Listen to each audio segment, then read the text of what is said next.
Loneliness, like a ghostly companion that has walked beside him throughout the journey, intersects his music and personal life on many wavelengths. Today, we dive deep into the unparalleled story of one of the most iconic and influential rock guitarists of all time, whose music has moved millions and whose life has been colored with deep personal tragedy. As we travel through the pages of Clapton's rise to fame, we'll discover the pain masked by his guitar strings, the painful events that have shaped his journey. It is my honor, my pride, my joy to induct Eric Clapton into the Rock and Roll Hall of Fame.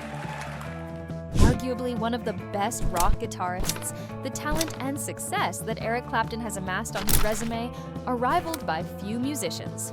From over 100 million records sold to his many accolades, he indeed has much to be proud of. Though, contrasting the brightness of his career, however, is immense personal loss, a difficult childhood, and most tragically of all, the death of his son, Connor.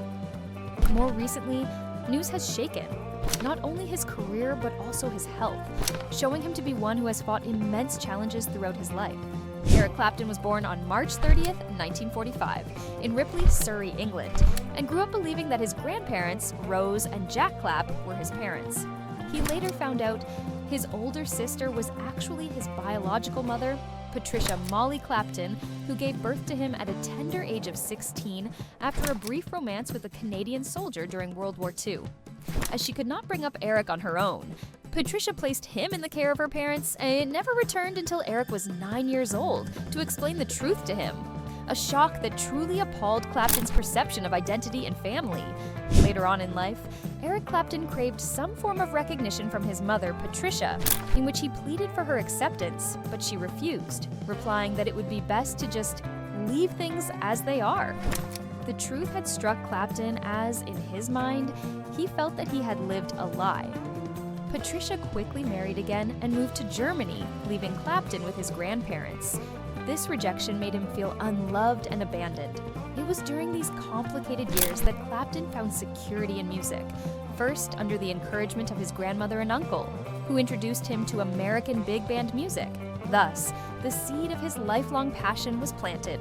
When Clapton was 13, his grandparents gave him an acoustic guitar. At first, he was not very interested and lost it. But then 2 years later, he took it up again and began to practice with determination. By then, Clapton had found the blues, that genre of music, which became the foundation for his entire musical career. He spent hours and hours practicing those chords of blues music, teaching himself to play by ear, and soon began to emulate the guitar solos of his blues heroes. Initially a plea to her to be accepted as her son, and she said, I think in a great deal of pain, perhaps we ought to leave it as it is. And then I got angry. I really didn't know what the hell was going on. I had no idea of the good intentions in this. It just seemed to me that everyone had been lying. Years later, Patricia married another Canadian soldier and then moved to Germany, leaving her son with his grandparents in Surrey. Living with his grandparents, Eric began to fall in love with music from a young age, as his grandmother and uncle were fond of playing American big band music. In 1965, following the success of their pop single, For Your Love, Clapton, unhappy with the band's abandonment of the blues, quit the Yardbirds.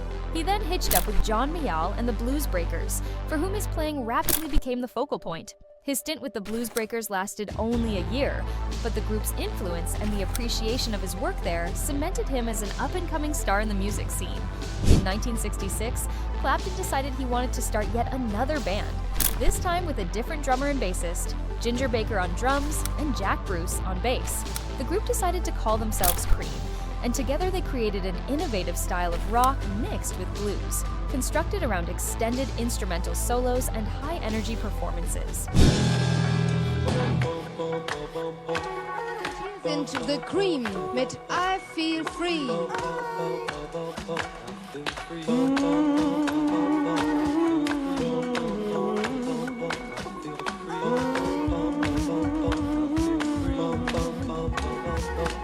There are classic Clapton pieces like Crossroads and White Room, with his guitar playing turning really iconic and extending what actually could be done with a guitar solo. His playing, characterized by scorching runs and intense vibrato, became the new standard for rock guitarists. Fame brought with it immense pressure on Eric Clapton. This led him to drugs and alcohol. He continued to deteriorate with growing success, becoming seriously hooked on heroin by the early 1970s. The feeling of loneliness and low self-esteem had his health and performances suffer. He finally suffered an overdose in 1976 that almost took his life. Eric Clapton's problems weren't confined only to addiction issues, but stretched further into turbulent relationships with women. His relationship with addict Alice Ormsby Gore was characterized by instability and chaos.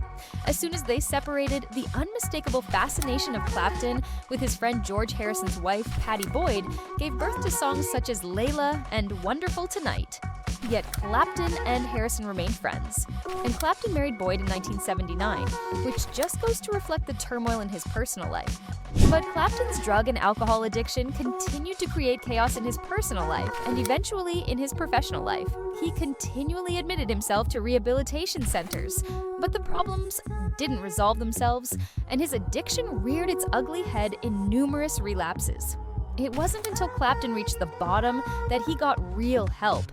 He entered an intensive recovery program and started the painful work of piecing his life together again. It was a fateful day when his son Connor died in 1991, as this was the saddest moment in Clapton's life. 3-year-old Connor fell from a 53 RD story window in New York and died. The incident had shattered Clapton, but it turned him to pen one of his most heart-touching and famous songs, entitled Tears in Heaven. It became an anthem to grief and resilience, which echoed through the minds of every listener around the world. It was a long and painful road to sobriety for Clapton, but he did eventually emerge from the darkest corners of addiction. Therapy, encouragement from a very supporting network, and his reawakened interest in music helped him regain his life. He has remained sober since the late 1980s and often speaks openly about his struggles with addiction in hopes of helping others. Despite these struggles, Clapton continued to record and tour.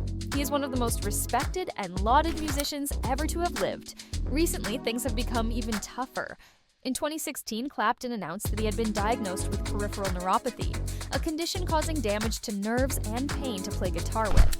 Despite this, Clapton has continued to perform.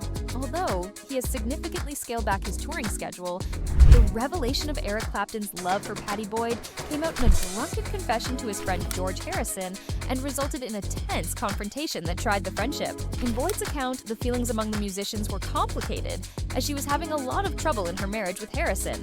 Immediately after their divorce in 1974, Clapton seized the opportunity and married Boyd in 1979, thus appearing to live his longtime dream. However, their romance was replete with so many obstacles that this fairy tale love story also showed areas of turmoil and darkness.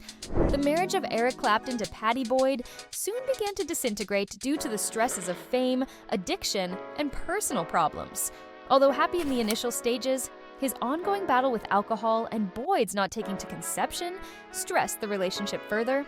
Clapton, eager for a family because of his troubled relations with his father, sought amours outside the marriage. The tour resulted in 2 children born from women other than Boyd.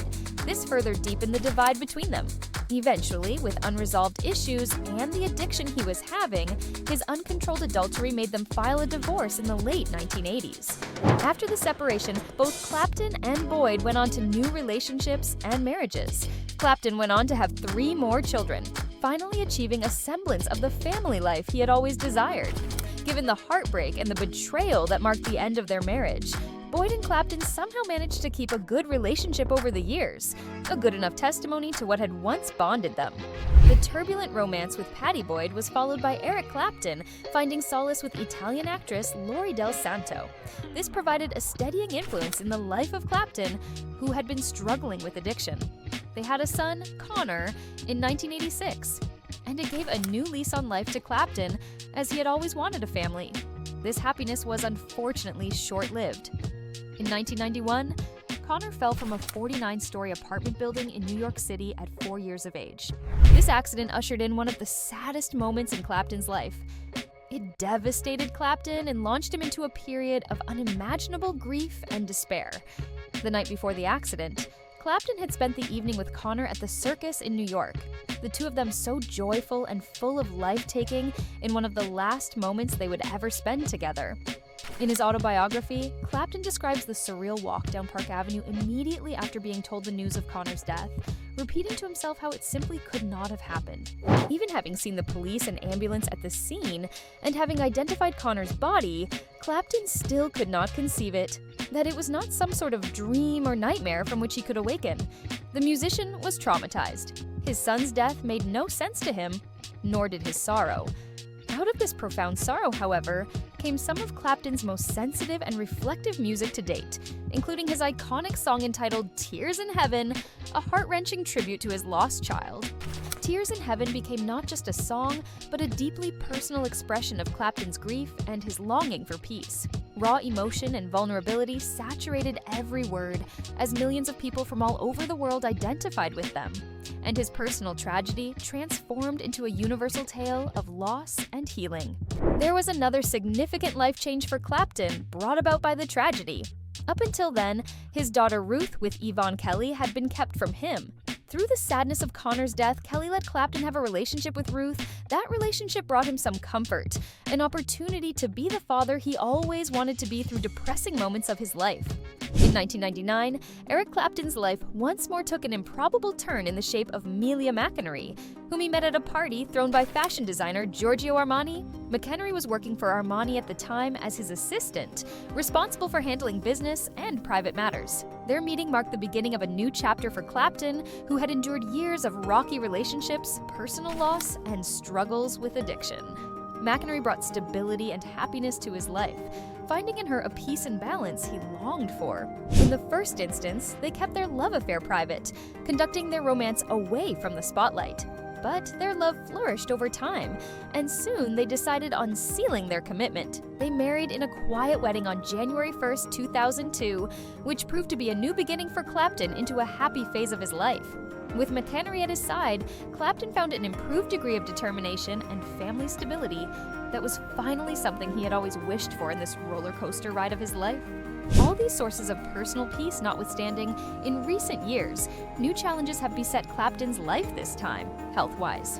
In 2016, he disclosed that he had been diagnosed with peripheral neuropathy, which causes numbness, shooting pains, and loss of coordination.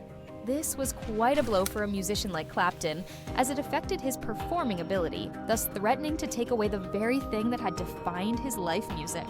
Eric Clapton has faced many difficulties in his life. In 2018, he claimed he suffered hearing loss because of health issues that damaged his career. However, Clapton admitted that his health conditions may not improve significantly, and though he scales down public performances, he will not completely retire from the music world. For him, the world of music is not just a job, it is an integral part of his persona. His life saw incredible successes and personal struggles, yet he keeps finding his purpose through his art. His journey is one of incredible resilience, but it also underlines the healing nature of music.